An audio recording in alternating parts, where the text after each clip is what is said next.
Hello students, कैसे हैं सभी। बहुत बहुत स्वागत करती हूँ आपका आपके अनअकैडमी जस्ट 9 एंड 10 पर, जो कि एक स्टॉप सॉल्यूशन है आपकी 9 एंड 10 की स्टडी का। लॉकडाउन है पैंडेमिक सिचुएशन चल रही है, कहीं कहीं दोबारा से लॉकडाउन होने के फिर चांसेस हो रहे हैं, लेकिन घबराने की कोई जरूरत नहीं है क्योंकि आप अनअकैडमी 9 एंड 10 के साथ जुड़ चुके हैं, तो इसलिए आपकी पढ़ाई पर कोई भी असर नहीं पड़ने वाला है।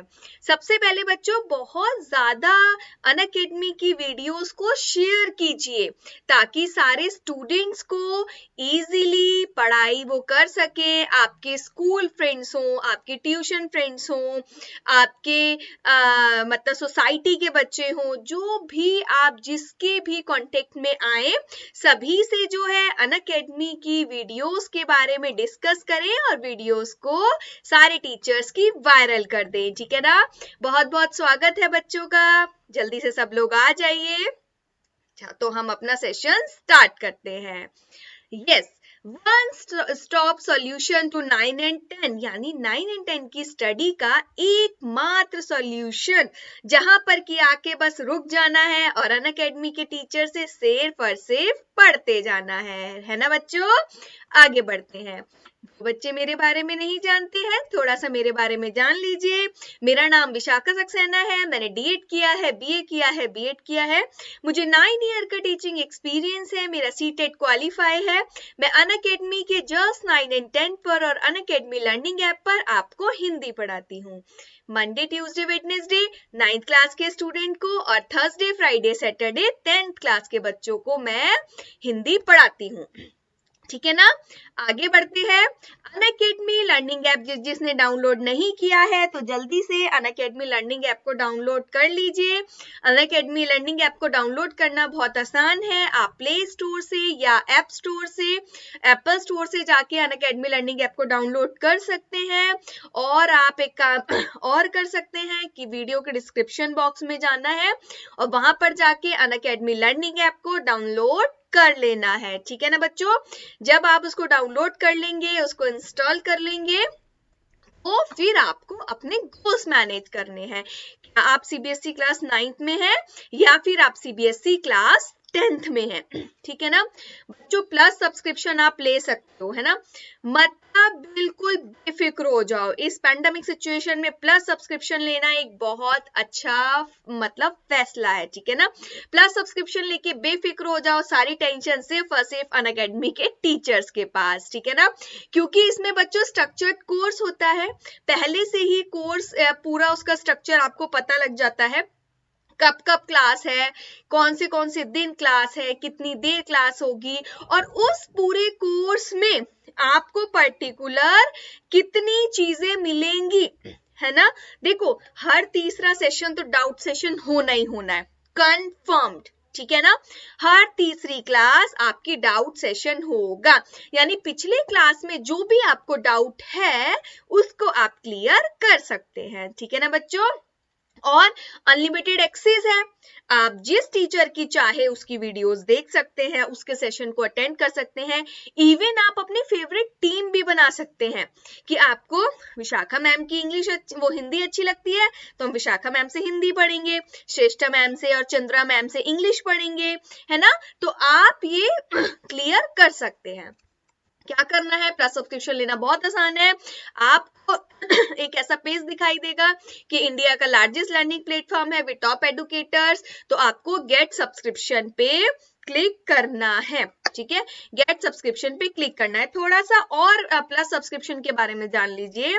देखो इसमें क्या होता है ना बच्चों, आपकी देखो है इतना अच्छा ना प्लस सब्सक्रिप्शन बच्चों की, बिना बताए ना दिल नहीं मानता है ना। सेशन को लाइक जरूर करना है। देखो लाइव क्लासेस होती है आपकी डेली ऑल सब्जेक्ट्स, वीकली आपके क्विजेस होते हैं, डाउट सॉल्विंग लाइव क्लासेस होती है, प्रैक्टिस क्वेश्चंस होते हैं, टेस्ट सीरीज होती है, यानी आपको क्वेश्चंस मिलते हैं उसकी आप इजीली प्रैक्टिस कर सकते हैं। और टेस्ट सीरीज जो कि एक बहुत अच्छी चीज है। ठीक है ना। 12 मंथ के लिए आपको 1,250 रुपए प्रति माह पे करना है और आपको वरना 1 साल के लिए 15,000 रुपए पे करने हैं। इसके साथ ही आपको क्रिएटिव कॉर्नर भी बिल्कुल फ्री मिलता है। क्रिएटिव कॉर्नर में सारे टीचर्स आपके IQ लेवल बढ़ाने के लिए बहुत सारी क्लासेस लेकर आते हैं। आगे बढ़ते हैं। Yes, iconic subscription. देखो, प्लस सब्सक्रिप्शन में क्या होता है ना बच्चों, देखो इंडिया के बेस्ट एजुकेटर्स होते हैं, इंटरेक्टिव लाइव क्लासेस होती हैं, लाइव टेस्ट एंड क्विजेस होते हैं, क्रिएटिव कॉर्नर होता है। प्लस आइकॉनिक में भी होता है, लेकिन आइकॉनिक में आपको क्या मिलता है, एक पर्सनल मेंटर मिलता है, लाइव डाउट सॉल्यूशंस होते हैं, आपके पेरेंट्स भी कनेक्ट हो सकते हैं और स्टडी भी प्लान करके पढ़ाई जाती है। अब मतलब इतना अच्छी चीज कि एक अनअकैडमी का एडुकेटर आपके लिए हमेशा आपके साथ आपकी चीजों को सॉल्व करने के लिए रहेगा। वाह, इससे अच्छी तो कोई चीज हो ही नहीं सकती है ना। वही आपके मतलब स्टडी प्लानर बनेगा, आपकी स्टडी को प्लान करेगा कि आपको इस हफ्ते क्या क्या गोल्स अचीव करने हैं।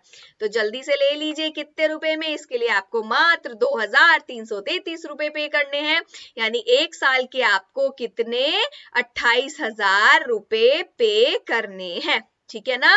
लेकिन घबराने की कोई बात नहीं है, अगर आप मेरा रेफरल कोड यूज करेंगे दैट इज विशाखा यूबी तो आपको 10% डिस्काउंट मिलेगा। डेबिट कार्ड, क्रेडिट कार्ड के थ्रू भी पेमेंट कर सकते हैं, EMI के थ्रू भी, UPI के थ्रू भी, वैलेट्स के थ्रू भी और नेट बैंकिंग के थ्रू भी आप 15,000 रुपए पे कर सकते हैं। मेरा referral code Vishakha UB apply करके आपको 10% डिस्काउंट मिलेगा। ठीक है ना। अब बच्चों देखो, सूरदास के पद की रिवीजन चल रही थी, लेकिन पिछले कुछ वीडियोस में बहुत बफरिंग की प्रॉब्लम आ रही थी, तो इसलिए बहुत बच्चों ने रिक्वेस्ट किया कि मैम प्लीज इसकी एक रिवीजन की अच्छी सी वीडियोस लेकर आए ताकि हमें अच्छे से क्लियर हो सके। ठीक है।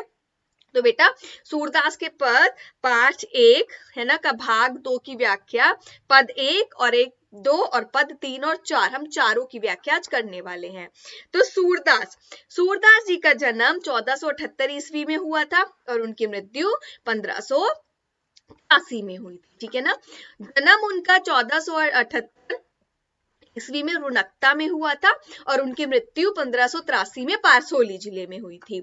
सूरदास जी जो है श्री वल्लभाचार्य जी के शिष्य रहे हैं। सूरदास जी हिंदी के भक्ति कालीन के महान कवि थे, यानी जब भक्ति कालीन चल रहा था, जबकि सारे कवि लोग सिर्फ और सिर्फ भगवान की भक्ति में ही रमे रहते थे और उसी से रिलेटेड रचनाएं करते थे, तो उस टाइम के ये जो भक्ति काल चला था उसके महान कवि हैं। हिंदी साहित्य में भगवान श्री कृष्ण के उपासक माने जाते हैं। ये कौन माने जाते हैं, एक बहुत बड़े उपासक माने जाते हैं।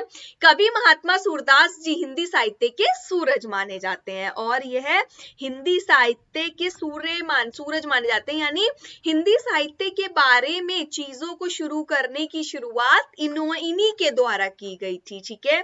भ्रमर गीत सूरदास जी द्वारा रचित है। ये जो हम पढ़ने वाले हैं भ्रमर गीत, ये सूरदास जी ने लिखा है। आपकी बुक में जो सूरदास जी की जीवनी दे रखी है, देखो किसी भी चीज को करने में ना उसके राइटर के बारे में, लेखक के बारे में पता होना बहुत जरूरी है। लेखक के बारे में देखो, अगर आप छोटा सा भी लिख देते हो ना, आपको काव्यांश का भावार्थ लिखने को आता है, काव्यांश लिखने को आते हैं, अगर उसमें आप थोड़ा सा भी लेखक के बारे में लिख देते हैं तो यकीन मानिए कि आपको पूरे मार्क्स मिलते हैं। ठीक है। तो सूरदास जी का जन्म 1478 में माना जाता है। एक मान्यता के अनुसार उनका जन्म मथुरा के निकट रुनकता या रेणुका क्षेत्र में हुआ, जबकि दूसरी मान्यता के अनुसार उनका जन्म स्थान दिल्ली के पास से ही माना जाता है। महाप्रभु वल्लभाचार्य के शिष्य सूरदास अष्टशाप के कवियों में सर्वाधिक प्रसिद्ध हैं। वे मथुरा और वृंदावन के बीच गौ घाट पर रहते थे और श्रीनाथ के मंदिर में भजन कीर्तन करते थे। ठीक है। सन 1583 में पारसोली में उनका निधन हुआ। उनके 3 ग्रंथ कौन कौन से, सूरसागर, साहित्य लहरी, सूरसारावली और सूरसागर ही सर्वाधिक लोकप्रिय हुआ। खेती और पशुपालन करने वाले भारतीय समाज का दैनिक अतरंग चित्र और मनुष्य की स्वाभाविक वृत्तियों का चित्रण सूर की कविता में मिलता है। एक इंपॉर्टेंट क्वेश्चन, सूर जो है वात्सल्य रस और श्रृंगार रस से रिलेटेड ही रचनाएं करते थे और इसी में वे श्रेष्ठ कवि माने जाते थे। कृष्ण और गोपियां वात्सल्य रस, कौन सा रस है? स्थायी भाव क्या होता है वात्सल्य रस का? कौन बताएगा? अनुराग होता है ना, स्नेह और अनुराग। बच्चों के लिए ये रस प्रयोगत श्रृंगार रस, श्रृंगार का स्थायी भाव रति, है ना, प्रेम प्रेमिका की बात यहाँ पर की जाती है। तो वही कृष्ण और गोपियों का प्रेम सहज मानवीय प्रेम की प्रतिष्ठा करता है। सूर ने मानवीय प्रेम की गौरव गाथा के माध्यम से सामान्य मनुष्य को हीनता के बोध से मुक्त कराने किया और उनमें जीने की ललक पैदा की। उनकी कविता में ब्रिज भाषा का निखरा हुआ रूप दिखता है। वह चली आ रही लोकगीतों की परंपरा की ही श्रेष्ठ कवि है, जो चली आ रही है लोकगीतों की परंपरा उसको ही श्रेष्ठ मानते रहे। देखो क्या हुआ था अब एक सेकेंड अब जो श्री कृष्ण थे वृंदावन में रहते थे, अब क्या हुआ, उन्हें अपने कार्यवश मथुरा जाना पड़ा राजपाट के लिए। गोपियों को छोड़ गए। अब गोपियां उनकी राह देख रही हैं। इतने में क्या होता है, उनके सखा होते हैं उद्धव जी, उनके कजन भी होते हैं, तो वो आते हैं, वो देखते हैं। अब जब यहाँ गोपियां परेशान है तो कृष्ण भी तो उनसे प्रेम करते हैं, कृष्ण भी परेशान थे। तो जब वो कृष्ण को परेशान देखते हैं तो वो ये बात सोचते हैं कि ऐसे कैसे कोई किसी के लिए परेशान हो सकता है। तो वो कृष्ण जो है गोपियों के बारे में बताते, लेकिन उद्धव उनकी बातों को नहीं मानते।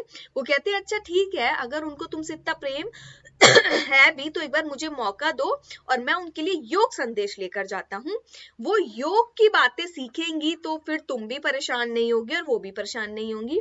तो वो योग संदेश लेकर आते हैं। इतने में ही क्या होता है, वहां पर एक भंवरा आ जाता है। तो जब योग की बातें प्यारी प्यारी गोपियों से कर रहे हैं, गोपियों को वो बात समझ ही नहीं आ रही है, तो गोपियां भी बहुत अधिक परेशान हैं। तो वह अब उन्हें ताना कसना चाहती हैं, कटाक्ष मारती हैं। तो क्या करती हैं, जो कि भंवरा है, भंवरे को कटाक्ष मारते हुए उद्धव पर व्यंग करती हैं। यानी कह तो वो उद्धव को रही है, लेकिन किसके माध्यम से? भंवरे के माध्यम से, है ना बच्चों। आगे बढ़ते हैं। पहला पद, उद्धव तुम हो अति बड़भागी, अपरस रहत स्नेह तगाते, नाहिन मन अनुरागी, पुरइन पात रहत जल भीतर, तारस देह न दागी, जियो जल माह तेल की गगरी, बूंद न ताको लागी, प्रीति नदी में पांव न बोर्यो, दृष्टि न रूप परागी, सूरदास अबला हम भोरी, गुर चाटी जियो पागी। यानी उद्धव, यानी हे उद्धव, तुम हो अति बड़भागी, तुम तो बहुत भाग्यशाली हो। कहना तो चाहती है कि तुम बहुत अभाग्यशाली हो, लेकिन कह क्या रही है कि तुम तो बहुत अधिक भाग्यशाली हो। अपरस रहत स्नेह तगाते, अपरस यानी तुम अभी तक रस में नहीं डूबे, है ना, बिना रस के रहे तुम, और ना ही तुम स्नेह के तगार यानी धागा से, मतलब तुम उस स्नेह रूपी धागे से अभी तक नहीं बंधे, उस स्नेह रूपी प्यार के धागे से तुम अभी तक नहीं बंधे। नाहिन मन अनुरागी सॉरी, ना ही तुम्हारे मन में कोई अनुराग पैदा हुआ श्री कृष्ण के लिए। पुरइन पात रहत जल भीतर, कहती है उद्धव तुम तो उस कमल, पुरइन पात कमल का पत्ता, तुम तो उस कमल के पत्ते के समान अभागे हो जो कि रहता तो जल के भीतर है। तारस देह न दागी, लेकिन उस पत्ते की शरीर पे, उस पत्ते की देह पर बूंद पानी की एक भी बूंद नहीं पड़ती है। तुम तो उसके समान अभागे हुए कि कृष्ण के साथ रहते हुए भी उनके प्रेम रूपी बंधन में नहीं बंध पाए। जियो जल माह तेल की गगरी, बूंद न ताको लागी, जैसे जल में तेल की गगरी, तेल का मटका डाला जाए और उसको निकाला जाए, फिर भी उस पर पानी की एक बूंद नहीं ठहरती है, क्योंकि तेल और पानी का कोई मिलन ही नहीं है। तो यानी तुम उस तेल के समान हो जो कि पानी के भीतर जाते भी उसमें नहीं मिल पाए। प्रीति नदी में पांव न बो रहे हो, यानी प्रेम रूपी नदी में तुमने अपना पैर डुबोया ही नहीं। दृष्टि न रूप पर आ गई और ना ही उनकी दृष्टि तुम पर पड़ी, उनकी प्रेम रूपी दृष्टि ने तुम्हें बदल पाया। सूरदास अबला हम भोरी, गुर चाटी जो पागी। कहती है अब हम क्या करें सूरदास, हम तो इतनी भोली भाली हैं, गुड़ चाटी जो पागी।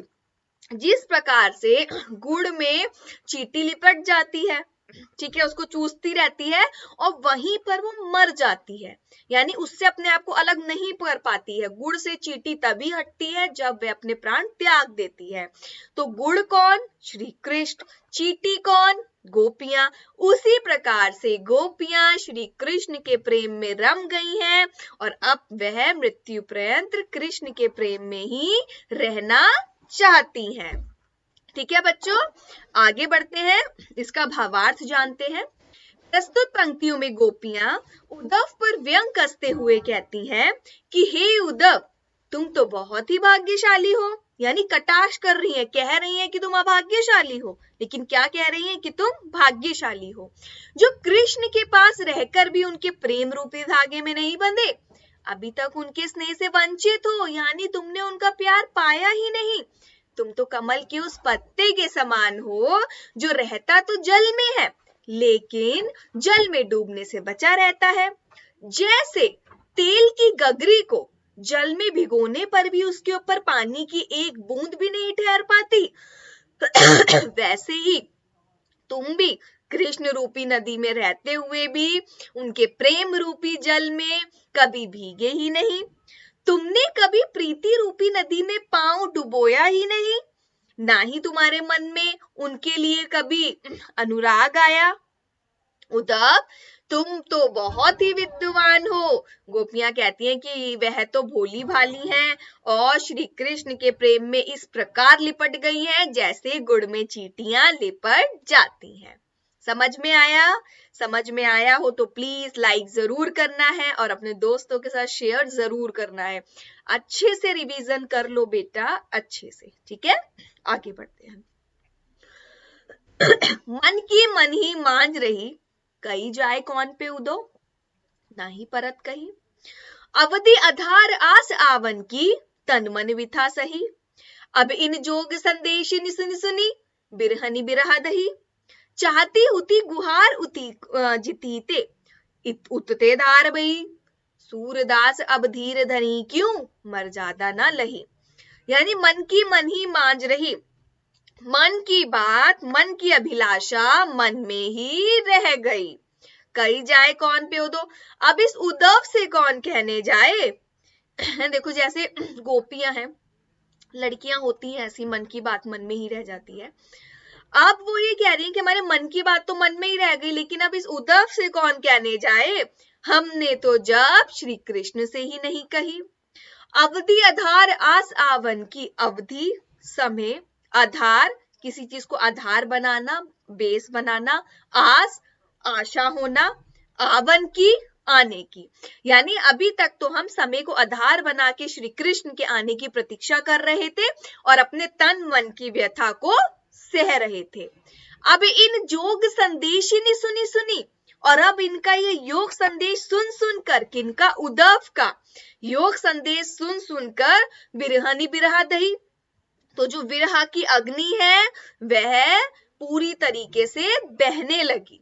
चाहती हुती गुहार थी जीते, चाहती थी जहां खड़ी है बस खड़े होके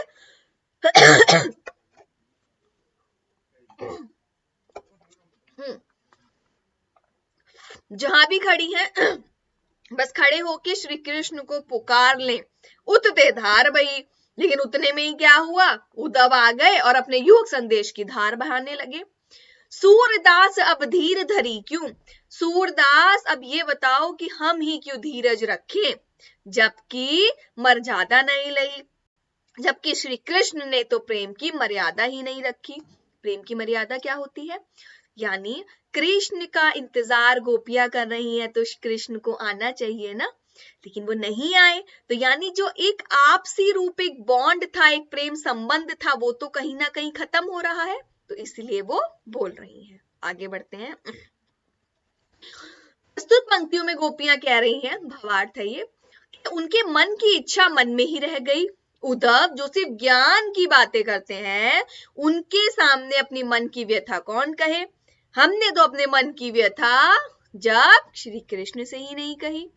गोपियां कहती हैं कि वह लंबे समय से कृष्ण के आने की आशा में प्रतीक्षा कर रही थी और अपने तन मन की व्यथा के हर दुख दर्द को सिर्फ कृष्ण के मिलने की आस में सह रही थी, यह सोचकर कि श्री कृष्ण आएंगे तो हमारे सारे दुख दूर हो जाएंगे। लेकिन अब उद्धव के ज्ञान का संदेश सुनकर वियोग में जीने वाली विरहा की आग को और अधिक प्रज्वलित कर दिया है। गोपियां श्री कृष्ण को अपनी रक्षा के लिए पुकारना चाहती थी, लेकिन वहीं से उद्धव के योग संदेश की धार बहने लगी। फिर वे व्याकुल होकर सूरदास से कह रही हैं कि हम ही क्यों धीरज रखें, जब श्री कृष्ण ने तो हमारे प्रेम की मर्यादा ही नहीं रखी। समझ में आया तो सेशन को लाइक जरूर करना है। तीसरे भावार्थ की तरफ बढ़ते हैं। हमार हरि हारिल की लकड़ी, मन क्रम वचन नंद नंदन उर, यह धृद करी पकड़ी। जागत सोवत स्वप्न दिवस निसी, काना काना जग रही। सुनत जोग लागत है ऐसो, ज्यो करऊ ककरी। स्यो तो ब्याधि हमको ले आए, देखी सुनी न करी। यह तो सूर तिन्ही लो सोपो, जिनके मन चक्री। यानी हमार हरि हरियर की लकड़ी, यानी हमारे जो हरि हैं वे कैसे हैं, हारिल की लकड़ी के समान है। यानी देखो हारिल की लकड़ी, ये जो पक्षी आप देख रहे हैं स्क्रीन पर, ये हारिल है। ये क्या मानता है, इतना डरपोक किस्म का पक्षी है कि ये अब कभी अपने पंखों का बहुत ज्यादा प्रयोग ही नहीं करता और जहां बैठता है उस डाल को कस के पकड़े रहता है। इसको ऐसा लगता है कि अगर ये डाल इससे छूट गई तो फिर क्या होगा, तो फिर यह उड़ नहीं पाएगा और ये बिल्कुल ऐसा ही रह जाएगा, मर जाएगा। इसी प्रकार से जो है हरि भगवान श्री कृष्ण को भी वह हारिल की लकड़ी के समान समझती है, यानी अपने आप को हारिल कहती हैं और हारिल की जो लकड़ी है वह श्री कृष्ण है। यानी गोपियों ने अगर उस लकड़ी को छोड़ दिया, यानी कृष्ण को छोड़ दिया, तो वह भी जी नहीं पाएंगी। मन क्रम वचन नंद नंदन उन, मन से क्रम से वचन से नंद नंदन उन, यानी नंद बाबा के पुत्र है ना, नंद के नंदन को उन्होंने यह दृढ़ करी पकड़ी, अपने मन में दृढ़ संकल्प करके अपने मन में पकड़ रखा है, यानी अपने मन में बसा लिया है। जागत सोवत स्वप्न दिवस निसी, जागत जागते हुए, सोवत सोते हुए, स्वप्न सपने में, दिवस दिन, निसी रात, कहना कहना जग रही। जागते हुए, सोते हुए, सपने में, दिन रात वह सिर्फ और सिर्फ काना काना काना काना रट रही है। सुनत जोग लागत है ऐसो, जोग यानी योग संदेश की बातें, यानी सुनकर ये योग संदेश की बातें ऐसा लगता है जैसे कि करऊ ककड़ी, यानी कड़वी ककड़ी के समान लगती है ना। ककड़ी जो गर्मियों में मिलती है, सैलेड में खाई जाती है, वो देखो मीठी हो तो कितनी अच्छे से खाई जाती है ना, और अगर हल्की सी भी वो मतलब समझ लो कि कड़वी हो तो उसको बिल्कुल भी नहीं खाया जा सकता। तो उन्हें योग संदेश सॉरी तो गोपियों को योग संदेश की बातें ऐसी ही लगती हैं जैसे कि कड़वी ककड़ी। सूतो व्याधि हमको ले आए, व्याधि मतलब बीमारी, यानी ये कौन सी बीमारी हमको ले आए हो उद्धव, देखी सुनी ना करी, जिसको ना तो हमने देखा है, ना कभी सुना है और ना ही कभी किया है। यह तो सूर तिनी लो सोपो, सूरदास जी तो अपने आप को गोपियों की बातों में रमाई ले रहे हैं, तो कहती है सूरदास जी ये बात तो उन्हीं लोगों को सौंपो जिनके मन चक्री, यानी जिनके मन चंचल हैं, उनको जिनके मन में चक्री लगी है उन्हें योग संदेश की जरूरत है, हमें तो भैया इसकी जरूरत है नहीं। क्यों नहीं है, क्योंकि हमारे मन तो पहले से ही श्री कृष्ण के प्रेम में रमा हुआ है, हमारा मन तो चक्री नहीं है। हुआ क्लियर? आगे बढ़ते हैं। भावार्थ, इन पंक्तियों में गोपियां कहती हैं कि कृष्ण उनके लिए हारिल की लकड़ी है। जिस तरह हारिल पक्षी लकड़ी के टुकड़े को अपने जीवन का सहारा मानता है, और उसी प्रकार श्री कृष्ण भी गोपियों के जीने की आधार है। उन्होंने मन, क्रम और वचन से नंद बाबा के पुत्र कृष्ण को अपना माना है। गोपियां कहती हैं कि जागते हुए, सोते हुए, दिन में, रात में, सपने में हमारे रोम रोम में कृष्ण नाम जपता रहता है। उन्हें उद्धव का संदेश कड़वी ककड़ी के समान लगता है। हमें कृष्ण के प्रेम का रोग लग चुका है। अब हम आपके कहने से योग का रोग नहीं लगा सकते, क्योंकि हमें तो ऑलरेडी कृष्ण के प्रेम का रोग लग गया है। अब हम क्योंकि हमने तो इस बारे में ना कभी सुना, ना देखा और ना कभी से भोगा है। आप जो ये योग संदेश लाए हैं वह उन्हीं लोगों को जाकर सौंपो जिनके मन चंचल हों, क्योंकि हमारा मन तो पहले से ही कहीं और लग चुका है। कहीं और कहाँ? कृष्ण के प्रेम में। हरि है राजनीति पढ़ी आए, यानी अच्छा पहले भावार्थ पहले हम पद को पढ़ते हैं। पद 4, हरि है राजनीति पढ़ी आए, समझी बात कहत मधुकर के, समाचार सब पाए। एक अति चतुर हुते पहले ही अब गुरु ग्रंथ पढ़ाए, बड़ी बुद्धि जानी जो उनकी, योग संदेश पढ़ाए। उदो भले लोग आगे के, पर हित ढोलत धाए। अब अपने मन फेर पाइए, चलत जो हुते चुराए। ते क्यों अनीति करे आपुन, जी और अनीति छुड़ाए। राज धर्म तो यह सूर, जो प्रजा नाही सताए। यानी हरि है राजनीति पढ़िया, ताना दे रही है कि भाई अब तो हरि है वो, तुम छोटा मोटा समझते श्री कृष्ण को, वो तो हरि है और उन्होंने तो अब बिल्कुल राजनीति पढ़ ली है। समझी बात कहत मधुकर के, अच्छा अब समझ में आई, यानी इस मधुकर को उद्धव को भेजा है ना संदेश लेने, वहीं से समाचार सब पाए। वे मथुरा में बैठे बैठे ही सारे समाचार हमारे पाना चाहते हैं। एक अति चतुर होते पहले ही एक तो वो पहले से ही चतुर थे, अब गुरु ग्रंथ पढ़ाए, और अब तो गुरु ग्रंथ और पढ़ लिया है।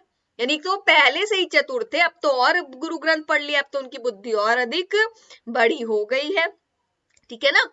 बड़ी बुद्धि जानी जो उनकी, जो संदेश पढ़ाए, भाई मान लिया उनकी बुद्धि बहुत बड़ी हो गई है, जो हमें जो है योग संदेश का पाठ पढ़ाने चले हैं, है ना, इतनी अपनी बुद्धि को बढ़ा लिया है।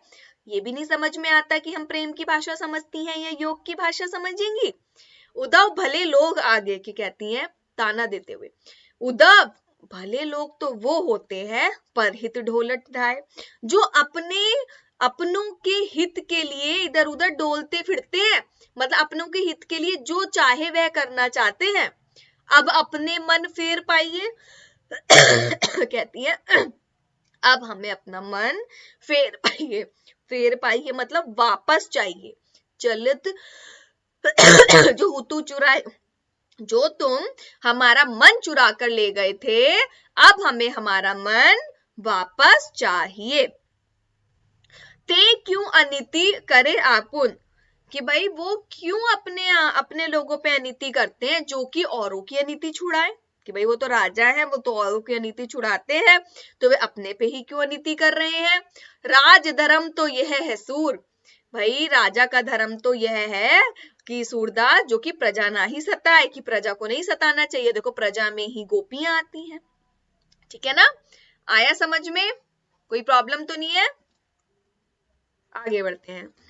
गोपियां कहती हैं कि श्री कृष्ण ने राजनीति पढ़ ली है। गोपियां बात करते हुए व्यंग पूर्वक कहती हैं कि वे तो पहले से ही बहुत चालाक थे, पर अब उन्होंने बड़े बड़े ग्रंथ पढ़ लिए हैं, जिससे उनकी बुद्धि बढ़ गई है। तभी तो हमारे बारे में सब कुछ जानते हुए भी उन्होंने हमारे पास उद्धव के योग का संदेश भेजा है। उद्धव जी का इसमें कोई दोष नहीं है। ये भले लोग हैं जो दूसरों के कल्याण में आनंद का अनुभव करते हैं।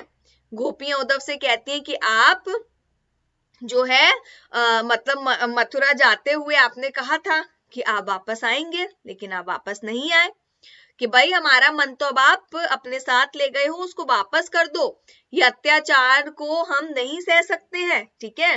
उन्होंने कहा कि उनसे कहिएगा कि राजा को हमेशा अपनी प्रजा का हित का ध्यान रखना चाहिए, वह किसी को कष्ट नहीं पहुंचाते, यही राजा का धर्म है। तो यही भावार्थ था बेटा। समझ में आया हो लाइक करिए, जो भी प्रॉब्लम हो कमेंट करके आप मुझसे पूछ सकते हैं, ठीक है। या फिर आप मुझे अनअकैडमी पे फॉलो करिए, मेरा नाम विशाखा सक्सेना है, और मुझे वहां पर भी आप मैसेज कर सकते हैं, ठीक है। आगे बढ़ते हैं, क्विज की तरफ आगे बढ़ते हैं, ठीक है। यस, पहला प्रश्न, सूरदास कौन से काल के कवि हैं? सूरदास जो है वह कौन से काल के कवि हैं?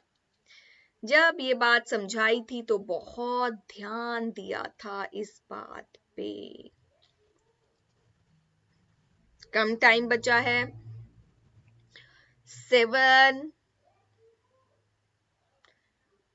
3 2 1। Yes, option number A is correct answer. बहुत सारे बच्चों का आंसर सही है, भक्ति काल के कवि हैं, ठीक है ना।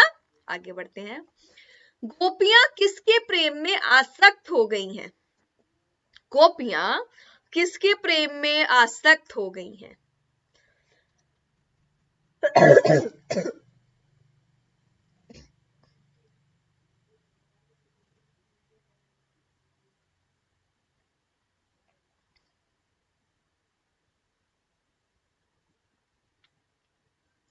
टाइम खत्म होने वाला है। Yes, option number B, Krishna प्रेम में आसक्त हो गई हैं, ठीक है। आगे बढ़ते हैं, इन पदों के रचयिता कौन है? ये जो पद हैं, हमने जो पद करे हैं भ्रमर गीत, इनके रचयिता कौन है? सूर सागर से लिए गए हैं। सूर सागर में पहले बहुत सारे पद थे, कम से कम 7-8 लाख, लेकिन धीरे धीरे संकलित करना उसको मुश्किल हो गया, तो फिर सिर्फ और सिर्फ 7-8 हजार पद बचे हैं सूर सागर में, जिसमें कि सिर्फ और सिर्फ 4 पद आपके सिलेबस में कवर किया हुआ है, ठीक है। यस, ये तो सूरदास के पद है, ऑप्शन नंबर सी। आगे बढ़ते हैं, उद्धव किसकी संगति में रहकर भी प्रेम से अछूते रहे हैं? किसकी संगति में रहे हैं लेकिन फिर भी प्रेम से अछूते ही रहे हैं?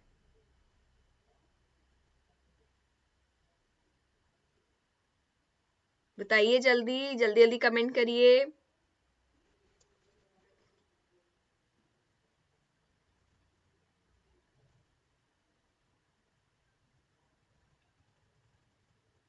Yes, option number A, Krishna की। आगे बढ़ते हैं, सूरदास जी का जन्म कब हुआ? बहुत बार बताया है, जल्दी से सही आंसर आना चाहिए। सूरदास जी का जन्म कब हुआ?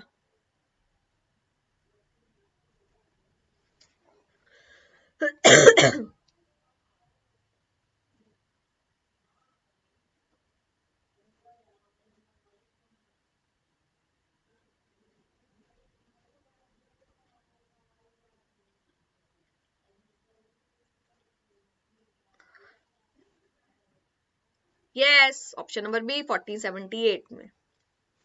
उद्धव कृष्ण का कौन सा संदेश लेकर आए हैं? उद्धव कृष्ण का कौन सा संदेश लेकर आए थे?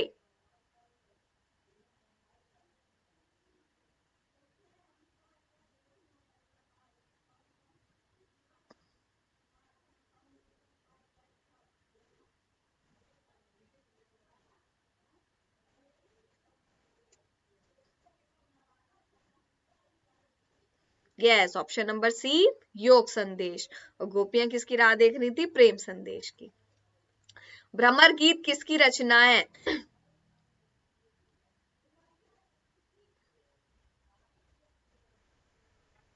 किसकी रचना है भ्रमर गीत?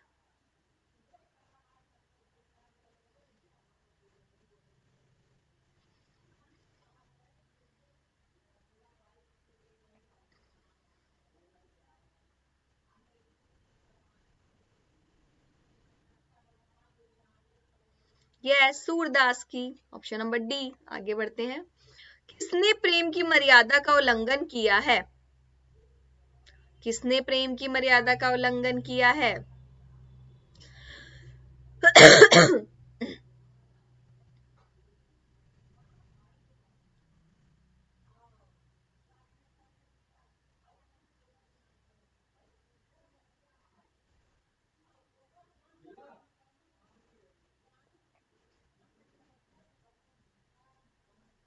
यस, कृष्ण ने। ठीक है, ऑप्शन नंबर डी। सूरदास जी की मृत्यु कब हुई?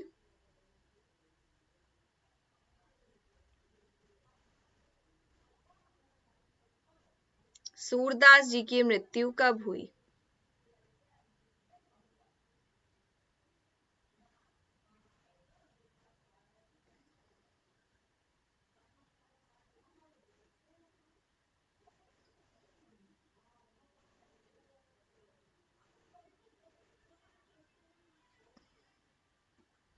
यस, 1583 में। Option number B. Surdas ji का प्रमुख ग्रंथ कौन सा है?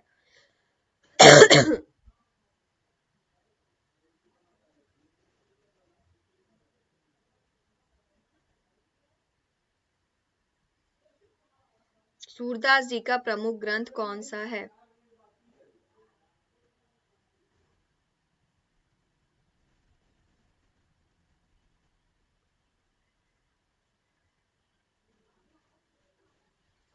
सूरदास जी का प्रमुख ग्रंथ है सूर सागर।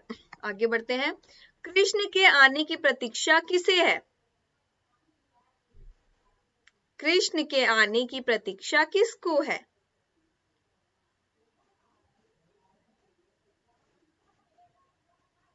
जल्दी से कमेंट करिए, कौन सा ऑप्शन है, ए बी सी डी, जल्दी से बताइए।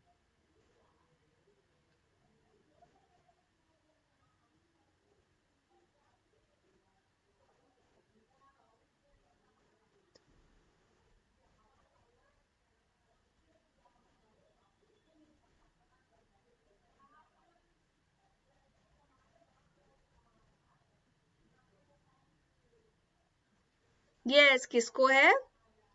गोपियों को। Option number C. Surdas ji किस रस के कवि हैं? ध्यान से आंसर देना, क्योंकि 10th में तो रस भी आ रहा है।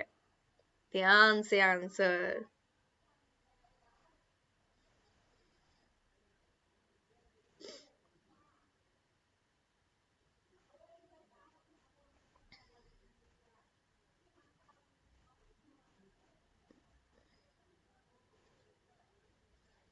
किस रस के कवि हैं सूरदास जी? वात्सल्य और श्रृंगार के। आगे बढ़ते हैं। इनमें से किस पक्षी की तुलना गोपियों से की गई है? गोपियों से किस पक्षी की तुलना की गई है?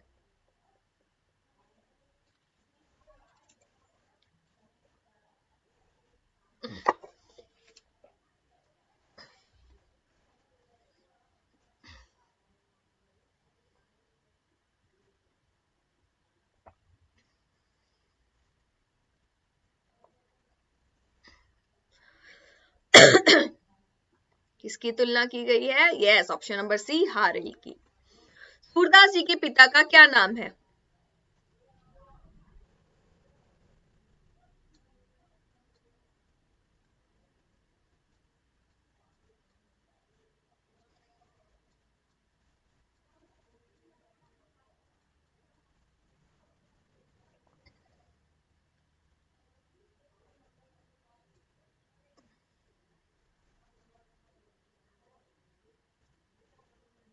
सूरदास जी के पिता का नाम रामदास। ठीक है, आगे बढ़ते हैं। गोपियां स्वयं को क्या समझती हैं?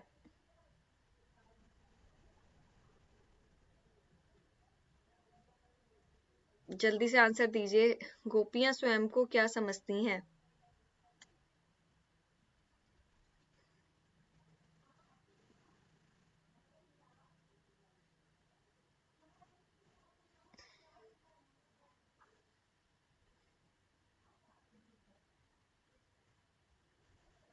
ये क्या समझती हैं?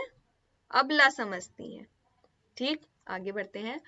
कवि के अनुसार गोपियों का स्वभाव कैसा है? कवि के अनुसार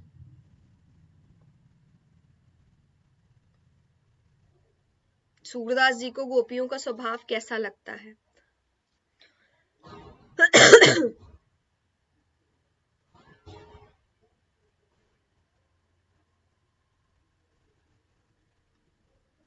टाइम खत्म होने वाला है, जल्दी आंसर दीजिए। यस, सूरदास जी को गोपियों का स्वभाव ऑप्शन नंबर डी भोला लगता है। आगे बढ़ते हैं। गोपियों को अकेला छोड़कर श्री कृष्ण कहाँ चले गए थे? कहाँ चले गए हैं गोपियों को अकेला छोड़कर श्री कृष्ण?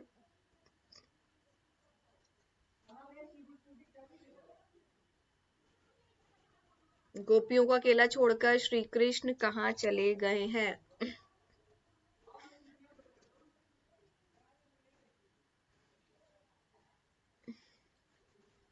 यस, कहाँ चले गए हैं? ऑप्शन नंबर सी मथुरा चले गए हैं। आगे बढ़ते हैं। yes, तो यही हमारा सेशन खत्म होता है। लाइक जरूर करना। अनअकैडमी लर्निंग ऐप को डाउनलोड कर लीजिए बच्चों। इसको डाउनलोड करना बहुत आसान है, आपके प्ले स्टोर पर और ऐप स्टोर पर अवेलेबल है। वीडियो के डिस्क्रिप्शन बॉक्स में भी लिंक दिया हुआ है, जल्दी से इंस्टॉल कर लीजिए। गोल्स को मैनेज कर लीजिए। आप क्लास 9th में है या आप क्लास 10th में है। प्लस सब्सक्रिप्शन जरूर से ले लीजिए, बहुत सारे फायदे हैं। प्लस सब्सक्रिप्शन लेने के लिए क्या करना है, गेट सब्सक्रिप्शन पे क्लिक करना है और आपको देखो क्या क्या फायदे हैं। अनलिमिटेड एक्सेस मिलता है ना। अनलिमिटेड आप जो है वीडियोस देख सकते हैं, फेवरेट टीचर से पढ़ सकते हैं, स्ट्रक्चर कोड है, लाइव क्लासेस है, लाइव डाउट सेशंस हैं, प्रैक्टिस सीरीज चलती है, टेस्ट सीरीज चलती है। आपको इसके लिए 15,000 रुपए पे करने होंगे। मेरा referral code Vishakha UV use करेंगे तो आपको 10% डिस्काउंट मिलेगा। तो टेलीग्राम ऐप के थ्रू भी आप हम लोगों से जुड़ सकते हैं। वीडियो के डिस्क्रिप्शन में टेलीग्राम ऐप का लिंक दे रखा है, जुड़ सकते हैं। जस्ट 9 and 10 सब्सक्राइब करिए, लाइक करिए, शेयर करिए, बेल आइकन जरूर दबाना है। मेरा रेफरल कोड है विशाखा यूबी, तो जल्दी से अप्लाई करिए और 10% डिस्काउंट मिलेगा, ठीक है ना। जल्दी से विशाखा यूबी अप्लाई जरूर करिए। प्लस सब्सक्रिप्शन, आइकॉनिक सब्सक्रिप्शन जल्दी से ले लीजिए। आइकॉनिक सब्सक्रिप्शन में एक टीचर हमेशा आपके साथ मेंटर बनकर रहेगा। ये कहीं नहीं हुआ है, सिर्फ और सिर्फ अनअकैडमी में हुआ है। तो मिलते हैं अपनी नेक्स्ट क्लास में, तब तक के लिए bye bye, take care. Session को लाइक जरूर करना, शेयर जरूर करना। Bye bye.